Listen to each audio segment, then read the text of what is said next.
I first heard about SciSpace from people who said it could make reading research papers much easier. Honestly, I wasn't completely convinced. I've tried plenty of AI tools that promise to simplify research, but most of them ended up giving generic answers or missing important details. So instead of watching another demo, I decided to test SciSpace with a real academic paper. The first experience. It was surprisingly useful. But not perfect. The AI explained the paper in simple language, which made it much easier to understand. Still, a few explanations felt a little too basic. At first, I wondered if SciSpace was only meant for beginners. Then I tried something different.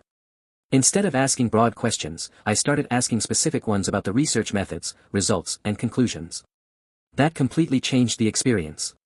The answers became more detailed and much more helpful. That was my first lesson.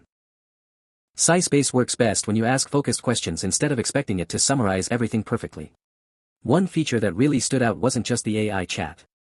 It was being able to click on difficult sentences and get an instant explanation. Instead of searching Google every few minutes, I could understand complex research papers without leaving the page.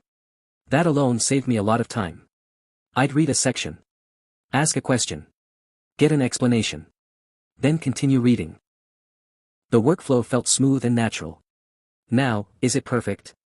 Not really. Sometimes the AI misunderstood technical terms or gave explanations that were a bit too simplified. Whenever that happened, I rephrased my question or asked for more detail.